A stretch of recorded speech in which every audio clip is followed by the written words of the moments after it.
আসসালামু আলাইকুম। আমরা এখন চলে আসলাম সিকরি মালিপুতা কাশেম আলী বাহরুন্নেসা এতিমখানা। আমাদের এতিমখানা এইখানে ছেলেপিলে আছে, 30 জন ছেলেপিলে আছে এখানে। তা শিক্ষা হচ্ছে একটা জাতির মেরুদণ্ড। তা আমাদের একটা 2000 সালে স্থাপিত হয়েছে। তৎকালীন তথ্যমন্ত্রী ছিল আমাদের যশোর জেলা বিএনপির দরকুল ইসলাম। উনি এটা উদ্বোধন করে গেল এই জায়গাটা। তা এই জায়গাটা গুড়ি গুড়ি পায়ে অনেকটা এগিয়ে গেছে। প্রত্যেক বছরে আমাদের 2-3 জন 4 জন করে আমাদের এখানে কোরআনের হাফেজদের পাগড়ি পরানো হয়। তা আমি হাফেজের সাথে বাচ্চাদের সাথে কথা বলি। আসসালামু আলাইকুম ওয়া রাহমাতুল্লাহি ওয়া বারাকাতুহু। তোমার কয় পারা হয়েছে? 18 পারা শেষ। তোমার? আলহামদুলিল্লাহ, মাশাআল্লাহ। তোমার কয় পারা? তোমার 10 পারা। তোমার 3 পারা। সোনামণি, তোমার বাড়ি কোনে? বালুন্ডা। তোমার কয় পারা হয়েছে? তুমি কাল গিয়েছো? 2 একদিন আগে গেছো না? তুমি কায়দা, তুমি আমপাড়া।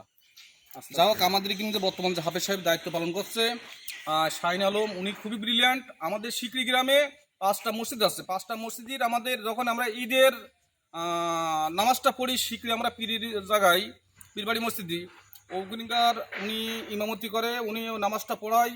ওনার কণ্ঠটা দেলোয়ার হোসেন সাজি সাহেবের মানে ব্যতিক্রম, মানে সেম কণ্ঠ এক, মানে তার কণ্ঠ শুনলি মানে মনটা জুড়িয়ে যায়, প্রাণটা জুড়িয়ে যায়।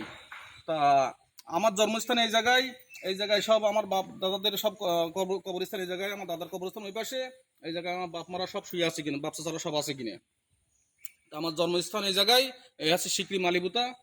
তা এই কোরআন শিক্ষা এমন একটা শিক্ষা, যে শিক্ষা না গ্রহণ করলে আমরা মুসলমান হিসেবে আমরা পরকালটা পাবো না ভালোভাবে। পরকাল পাতে গেলে আমাদের কোরআন শিক্ষা অবশ্যই করতে হবে এবং কোরআন সম্পর্কে জানতে হবে।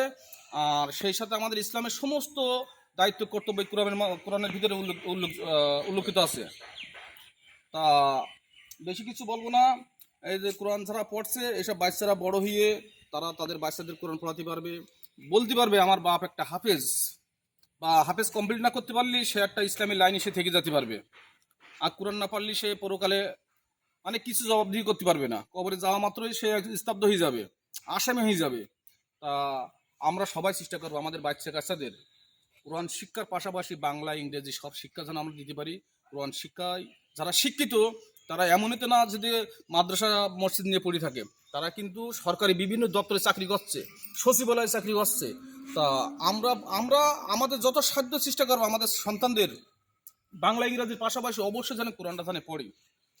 এই কোরআনটা পড়লে আমরা নামাজ সম্পর্কে জানতে পারবো, আমরা দ্বীনের এলেম সম্পর্কে সব কিছু জানতে পারবো। তা আল্লাহ আমাদের সবার রহমত করুক, আমরা যেন সামনের দিকে এগোতে পারি। আমাদের জন্য দোয়া করবেন, আমার এই সোনামণিদের জন্য দোয়া করবেন। সবাই যেন ভালোভাবে দিন গড়ে তুলতে পারে, সেই লক্ষ্যে এই জায়গায় মানে সেই লক্ষ্যে এই জায়গায় আসার আমাদের সাথে আলোচনা করা।